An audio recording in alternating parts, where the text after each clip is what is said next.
তারাপদ রায়ের ছোট গল্প রং। শিবরাম চক্রবর্তী একবার তার এক গল্পে রং ফলানোর বিষয়ে কিছু আলোচনা করেছিলেন। শিবরাময়ীয় পান রীতির অমোঘ ব্যবহারে রং শব্দটি বাংলা ইংরেজি দুই দিক থেকে এসেছিল। বাংলা রং মানে বর্ণ, রং ফলানো মানে সোজা কথায় বাড়িয়ে বলা, আর ইংরেজি রং অর্থাৎ রং মানে ভুল। ইংরেজি ব্যাপারে এবার যাচ্ছি না, শুধু হাতের কাছে এসে গেছে যখন ব্যাপারটা একটু ছুঁয়ে থাকি। রাইট ভ্রাতৃদ্বয় অরভিল এবং উইলবার রাইট প্রথম এরোপ্লেন চালিয়েছিলেন। এরোপ্লেন বিষয়ক এক খণ্ড কাব্যে বিখ্যাত রসিক কবি অগডেন ন্যাশ লিখেছিলেন, two Wrights make a wrong. Nash সাহেব উচ্চারণের মিলের জন্য একটুও বানানের তফাৎ মানেননি।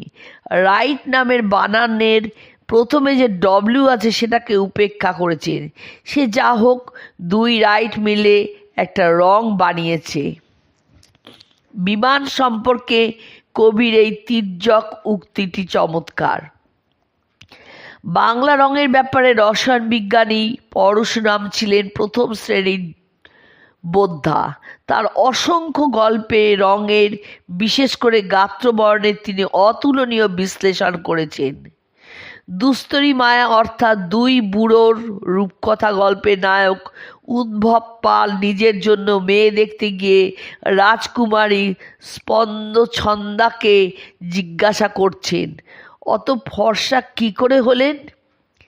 রাজকুমারী যখন বললেন যে তার গায়ের রঙই ওই রকম, উদ্ভব সশব্দে হেসে বলেন, ওগো চণ্ডপণ্ডা পদিরানী, রঙের ব্যাপারে আমাকে ঠকাতে পারবে না, ওই হলো আমার ব্যবসা।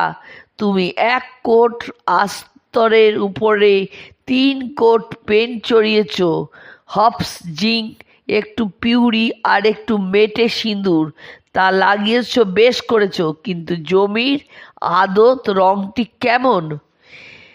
তার অন্য এক গল্পে পরশুরাম এক আত্মাভিমানী বাঙালি কালো মেয়ের কথা লিখেছেন, যার আগে নাম ছিল শ্যামা। ম্যাট্রিক দেবার সময় নিজেই নাম বদলে তমিশ্রা করে, কারণ তার কালো রং সে শ্যামবর্ণ বলে চালাতে চায় না। এই সূত্রে আমার নিজের কথাও একটু বলি। আমার মা বলেন আমার গায়ের রং উজ্জ্বল শ্যামবর্ণ, কিন্তু আসলে তা নয়।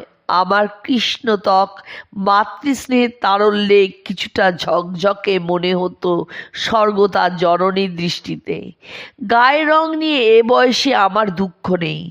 বাঙালি পুরুষের গায়ের রং শুধু বিয়ের রাতে কন্যাপক্ষের মহিলা মহলে সামান্য আলোচ্য বিষয়, তবে দু একটা অসুবিধে আজও আছে। কলকাতায় নবাগতা অনেক দক্ষিণ ভারতীয় ভদ্রলোক রাস্তাঘাটে আমাকে পেলে তামিল ভাষায় কথা বলে কিছু জানতে চান। এরকম অভিজ্ঞতা আমার বেশ 2-4 বার হয়েছে। আরেকটা অভিজ্ঞতা হয়েছিল বিদেশ যেতে গিয়ে।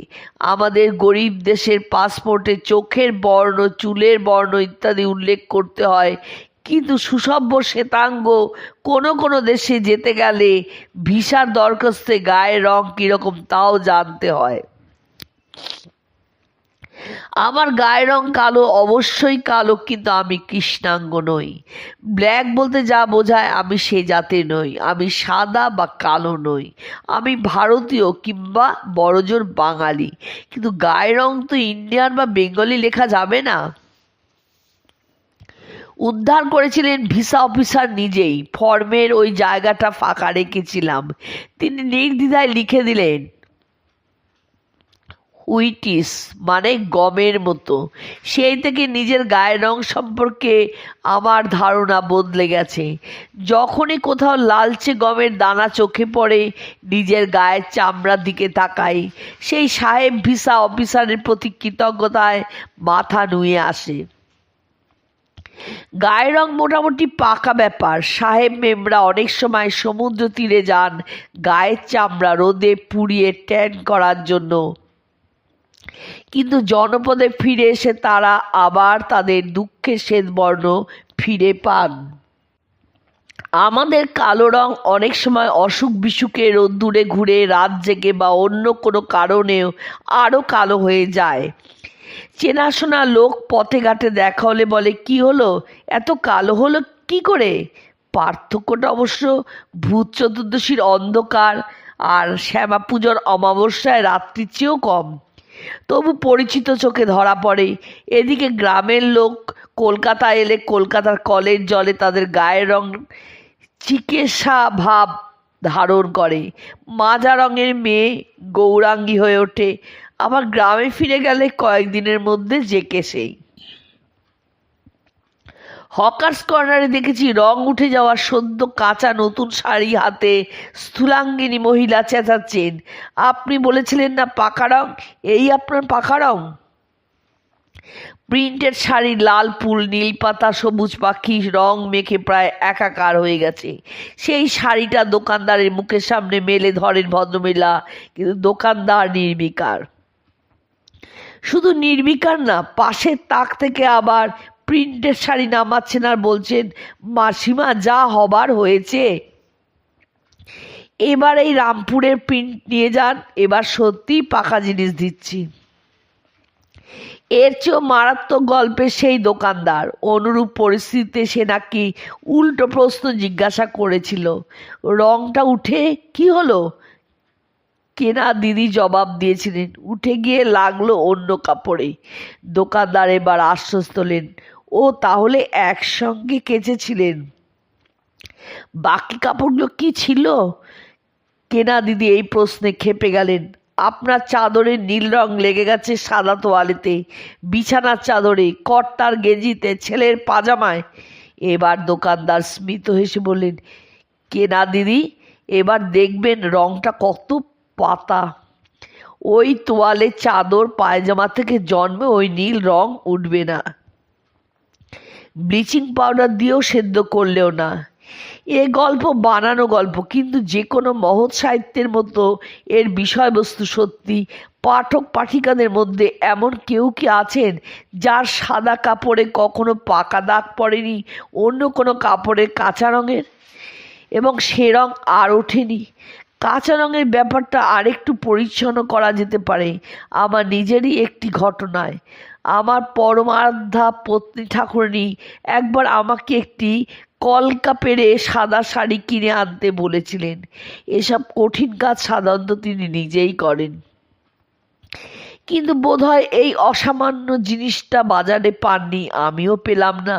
কিন্তু শততম একাদশ বিপরীতে এক বিক্রেতা একটি আশ্চর্য কথা বললেন, ফিকে নীল অথবা ফিকে হলদে রঙের কলকাপাড়ের শাড়ি নিয়ে যান স্যার, এক ধোপেই সাদা হয়ে যাবে। রঙের গল্প শেষ করার আগে আর একটা ক্ষমা চাওয়ার মতো ব্যাপার আছে। কিছুদিন আগে এক ফটোগ্রাফারের সঙ্গে কিছু খারাপ ব্যবহার করেছিলাম। আমাদের পোষা মেনি বিড়াল গান্ধারী 3টে বাচ্চা দিয়েছিল। গান্ধারী নিজে আগাগোড়া সাদা, আর বাচ্চা 3টে হয়েছে চমৎকার সাদা কালো। ফটোগ্রাফার ভদ্রলোক পুরো এক রিল ছবি তুললেন আমাদের বাড়িতে। ফটোগুলি ডেভেলপ করে আর প্রিন্ট করে এক ছুটির দিন নিয়ে এলেন। চমৎকার ঝকঝকে সব ছবি উঠেছে বিড়াল ছানা ও তাদের মা সমেত বাড়ির সকলের। তবে অর্ধেকের বেশি ছবি বিড়াল ছানাদের। ফটোগ্রাফার ভদ্রলোক রঙিন ছবি তুলেছিলেন এবং রঙিন ছবির খরচটাই আমার কাছে চেয়েছিলেন, কিন্তু আমি তাকে অর্ধেক টাকা দিয়েছিলাম। সাদা কালো বিড়াল ছানার রঙিন ফটো দিয়ে কী হবে? যদি তিনি তুলে থাকেন সেটা তার বোকামি, তার মাসুল আমি দেবো কেন? সেই ফটোগ্রাফার ভদ্রলোক আর আমাদের বাড়ি আসেন না। এখন মনে হচ্ছে পুরো টাকাটা দিয়ে দিলেই হতো। রং সম্পর্কে শেষ কথা বলেছিলেন এক অনিদ্রা রোগী। নানা রকম ঘুমের ট্যাবলেট তার মাথার কাছে সাজানো, একটা দুটো বড়িতে তার ঘুম আসে না, অন্তত 3-4টে লাগে। বিভিন্ন ট্যাবলেট বিভিন্ন আকারের, সাদা, কালো, হলদি ইত্যাদি বিভিন্ন রঙের। একই হোটেলে আমার পাশের বেডে ছিলেন ভদ্রলোক। দেখলাম এক এক রঙের এক একটা করে ট্যাবলেট নিয়ে 3-4 রকম ট্যাবলেট একসঙ্গে জল দিয়ে খেয়ে ফেলেন। আমি বললাম, এটা কি করলেন? অনিদ্রা রোগী মৃদু হেসে বলেন, নানা রঙের ঘুমের ওষুধ মিলিয়ে খাই, রঙিন স্বপ্ন দেখব বলে।